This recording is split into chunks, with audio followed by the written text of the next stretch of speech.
Fieldwork is the heart of the SOC2 audit process, the phase where theory becomes practice, and every policy, control, and piece of evidence is put to the test.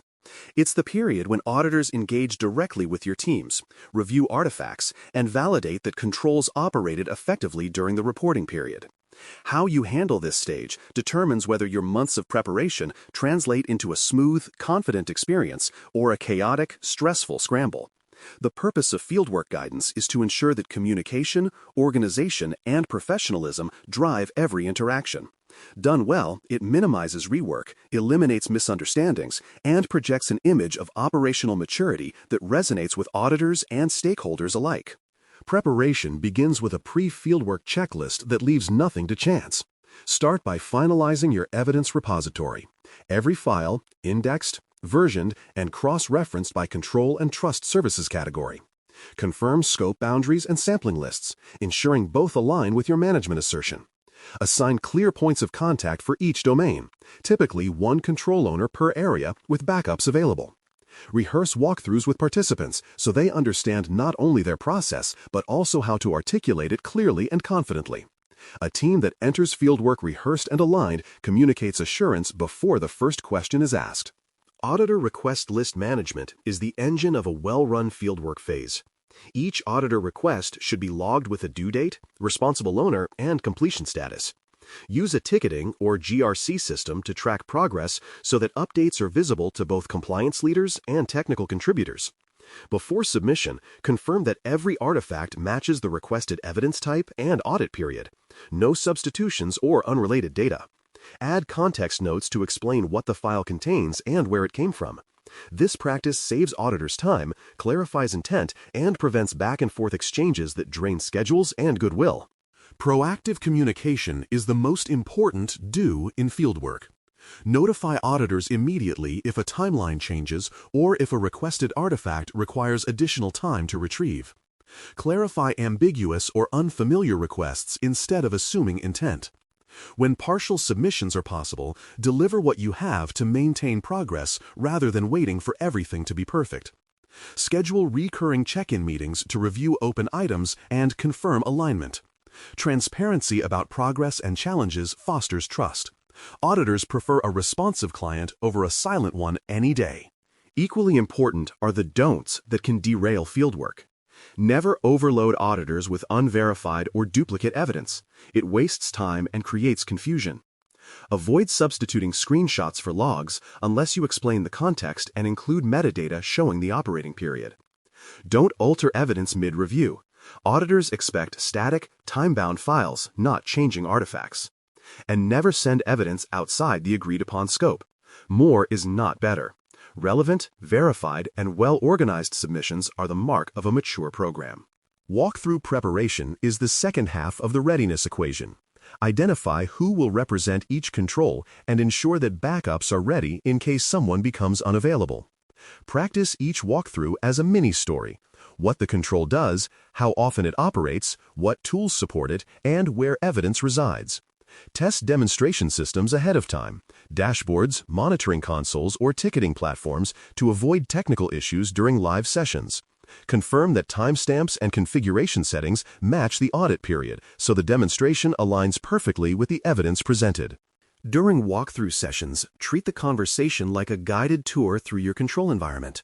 Share your screen only when necessary and display relevant dashboards, logs, or tickets in context.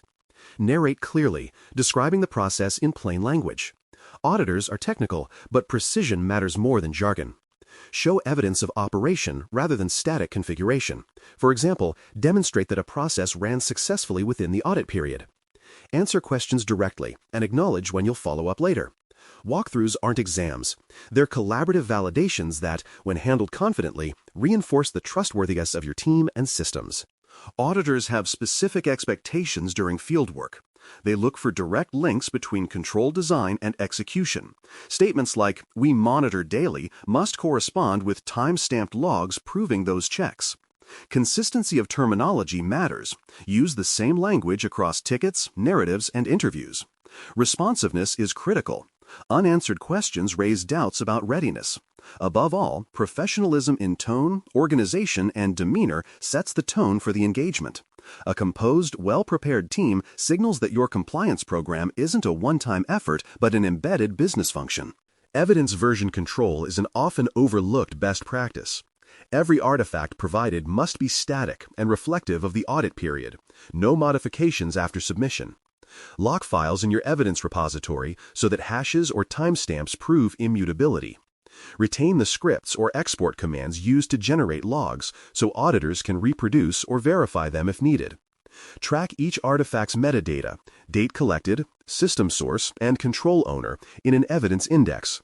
These steps preserve the chain of custody, allowing the auditor to validate not only the data but its authenticity and provenance. Fieldwork timing and availability management can make or break audit efficiency. Ensure that subject matter experts are reachable throughout the testing window and maintain a shared calendar for audit sessions. Build in buffer time for time zone differences, unexpected outages, or competing priorities. Confirm that backups are trained and ready to substitute if key personnel become unavailable. Planning for continuity eliminates delays and ensures that every control has a spokesperson available when needed, keeping the audit on schedule and frustration low. Auditors tend to ask predictable questions during walkthroughs, so prepare teams for them in advance. They'll inquire about control frequency, how often it runs, and who owns it. They'll probe population definitions and sampling methodology to confirm that samples represent the full scope. They'll review incident handling and exception management, seeking proof of timely response and resolution. And they'll ask how the control objective ties to business outcomes. Rehearsing these topics beforehand helps teams answer succinctly, consistently, and with supporting evidence at hand, turning what might feel like interrogation into confident validation. Documentation hygiene underpins the professionalism of every submission. All files should follow consistent naming and formatting conventions, control ID, artifact type, and date, for example. Remove internal comments or unrelated data before sharing, as they create unnecessary exposure and confusion. Share sensitive files using read-only permissions or encrypted links. Maintain clean correspondence with auditors, concise, factual, and courteous, and archive all communications for traceability. Every message, file, and meeting note becomes part of your organization's compliance story, so treat them as formal records worthy of the same care as your evidence itself. For more cyber-related content and books, please check out cyberauthor.me. Also, there are other prepcasts on cybersecurity and more at baremetalcyber.com. Handling incidents or deviations during fieldwork is one of the most sensitive aspects of the audit process, and transparency is always the right answer. If a control exception, missed review, or unplanned incident surfaces, disclose it early and pair that disclosure with a mitigation plan. Auditors value honesty over perfection. What matters most is how issues were detected, documented, and addressed. Record the discussion and ensure both sides agree on the next steps, whether additional evidence, compensating controls, or retesting will be needed. Maintain a detailed audit log of these exchanges for future reference. Demonstrating control over how you manage deviations actually strengthens your position, showing auditors that governance mechanisms function effectively even when things don't go perfectly. Demonstrating evidence provenance is another hallmark of a strong audit posture. When presenting artifacts, explain their origin clearly. What system generated them, who exported them, and when. Reference the repository identifier or control ID so auditors can trace the evidence back to its source. Highlight chain of custody controls, such as read-only repositories, checksum validation, or automated export scripts that prevent tampering. Always link evidence to the management assertion in your SOC2 system description, showing exactly how it supports the statement of control operation. Provenance establishes trust. It turns files into verifiable proof instead of mere documentation. What you must never do is create evidence after the fact. Generating new exports, rerunning scans, or modifying configurations to appear compliant destroys credibility. Auditors are trained to detect artifacts that fall outside the operating period through metadata and timestamps. If a gap exists, address it honestly by explaining compensating controls or lessons learned. Document what has changed since and how the risk was mitigated. Fabricating or adjusting evidence post hoc risks not only audit findings but also long-term damage to reputation and certification. Authenticity, even with imperfections, always outweighs artificial perfection. Communication etiquette during fieldwork defines how smoothly the audit flows. Keep responses factual and concise, resisting the temptation to speculate when you're unsure. If you don't know an answer, capture the question and commit to a follow-up once you confirm the facts. Maintain professionalism at all times. Auditors are partners validating your process, not adversaries to outmaneuver. The best tone is cooperative and transparent, acknowledging shared goals of accuracy and assurance. Thoughtful communication creates a positive working rhythm where questions become collaboration rather than confrontation. Escalation management provides structure for the inevitable high-pressure moments. When bottlenecks arise, whether delays in evidence delivery or conflicting interpretations of requests, route the issue through the project manager or audit coordinator rather than direct negotiation with the auditor. Stay calm under deadline stress. Escalation is a process, not a failure. Engage leadership promptly when key decisions are needed, such as expanding sample sizes or rescheduling walkthroughs. Document each escalation's details, participants, and resolutions to maintain an audit trail. Mature programs handle friction transparently, turning potential conflicts into evidence of effective governance and communication. Tool and access considerations must be handled with precision. Provide auditors read-only access to systems or dashboards only if your organization's policy allows and the auditor agrees in writing. If live system access is restricted, prepare sanitized demo accounts or sandbox environments replicating the production setup. Log every access grant, including the time and purpose, and revoke credentials immediately after use. Confirm that all data transfers occur over secure channels, such as encrypted evidence portals. This discipline protects both security and privacy while still giving auditors the visibility they need to complete testing efficiently and confidently. Post-session documentation ensures nothing falls through the cracks. After each walkthrough or evidence review, summarize the session's key points. What was demonstrated, what evidence was accepted, and what follow-ups remain open. Send recap emails promptly to both your internal stakeholders and the audit team to confirm alignment. Update the evidence tracker with completion status and due dates for any outstanding items.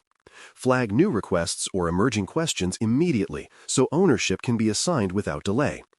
These records not only aid accountability during the audit, but also serve as a blueprint for process improvement in the next cycle. Metrics and key risk indicators provide real-time feedback on audit performance. Track the number of auditor follow-up requests. An increasing count often signals unclear submissions or incomplete evidence. Monitor the on-time evidence submission rate and average turnaround time for clarification responses. These reflect operational efficiency and responsiveness. Measure deviation resolution time, the interval between identification and closure, as a proxy for readiness and governance maturity. Regularly reviewing these metrics during fieldwork helps teams adjust workloads and communication cadence dynamically, preventing small inefficiencies from compounding into major delays. Common pitfalls during fieldwork are surprisingly consistent. Disorganized artifact submissions cause confusion and duplicate testing. Inconsistent statements between different control owners undermine credibility and create unnecessary scrutiny. Evidence missing clear audit period verification leads to rework and skepticism. The remedy is centralized coordination and rigorous QA reviews before delivery. Appoint a single evidence coordinator responsible for verifying completeness, timestamps, and file integrity before any submission. Conduct a daily sync across teams to ensure everyone uses consistent language and facts. Cohesion and clarity across all interactions form the strongest impression an auditor can have of your control environment. SOC2 fieldwork maturity follows a clear progression. In early cycles, teams are reactive, responding to requests as they arrive and resolving issues on the fly.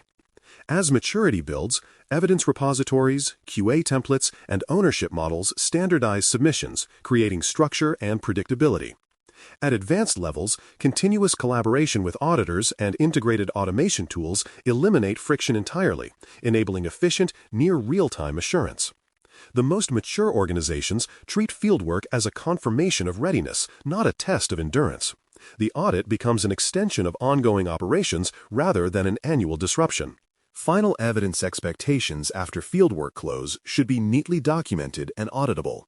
Maintain the final request list tracker showing every auditor request, submission, and resolution. Archive meeting logs and walkthrough recordings, noting attendees and key discussion points.